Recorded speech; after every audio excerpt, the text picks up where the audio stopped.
पहले कोई मजबूरी सी, फिर जरूरत बनती गई। 40 साल हो गए मैनू इस फील्ड दे विच। चारे सूबे च जाईदा, काफ़ी डिगे हैं, कई मरतबा डिगे हैं। सरगोदा मंडी च डिग्या, उत्थे मेरा 2-3 साल हस्पताल पिया रहा। जो बच जाने उदों फिर चलान लग जाने, क्योंकि रोज़ तो यही है। छोटे छोटे बच्चे भी खुश होंगे, फिर वो ताड़ियां मारते हैं, असी होर साडी हौसला अफजाई वध जाती। फनकार की अजमत को तराजू में ना तोलो, फनकार तो हर दौर में अनमोल है।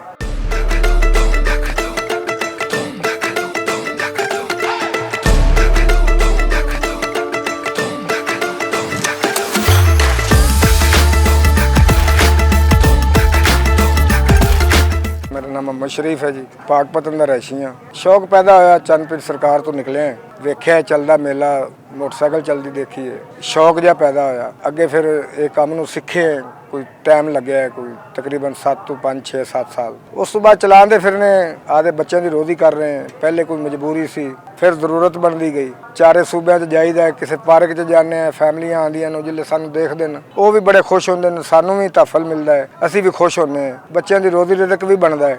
रोज़ी तो हट के फिर जिस वक्त बंदा कोई भी फनकार है ना, वो जो कोई काम दिखाता है ना तो आवाम खुश हो जाती है। वो फनकार होर हौसले च वध जाता है कि भी मैनू ये दात मिली है। अलहमदुलिल्लाह कोई 40 साल हो गए मैनू इस फील्ड दे विच।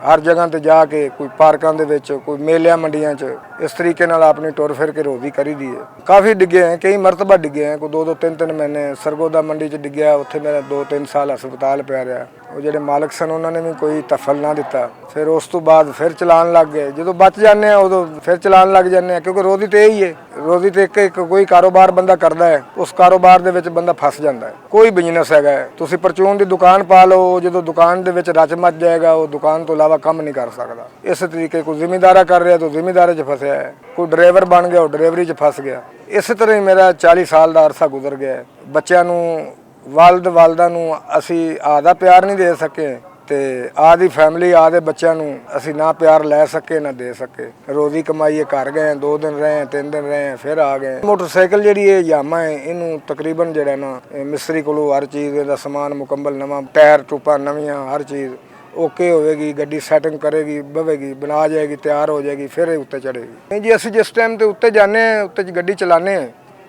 कुछ ना कुछ करके विखाने, आवाम खुश होंदी है, साडा भी रूह खुश हो जाता है। कोई पैसे दिंदे ने, असीं पैसे फड़ने, वो जिस टाइम ते फड़ने आवाम, छोटे छोटे बच्चे भी खुश होंगे, फिर वो ताड़ियां मारते हैं, असी होर साडी हौसला अफजाई वध जाती है। और जिस तरह हम लोग कह देते हैं, यार फनकार की अजमत को तराजू में ना तोलो, फनकार तो हर दौर में अनमोल है। 3 दिन चलना है, फिर 10 दिन बंद है। यानी कि महीने दे विच ना 2-3 मेले होंदे ने। 10 दिन की मजदूरी है, 10-20 दिन की मजदूरी है नहीं। कि पहले लोग सन सादे, वो वेखते सन करतब ते काम। हुण आ गया शैतान दौर। हुण जब तक कोई अगर शैतान वाले पासे जांदा है तो वो वाह वाह होंदी है, ते जे अगर अच्छे पासे जांदे हो तो उत्थे कुछ भी नहीं है। यार सराइकी च आख दिंदे ने साईं कुछ ही कहनी है, पंजाबी च आख दिंदे ने कुछ भी नहीं है, उर्दू च कह देंगे यहाँ पे तो कुछ भी नहीं है भाई, सिंधी च कह देंगे अरे इतने कुछ भी ना है।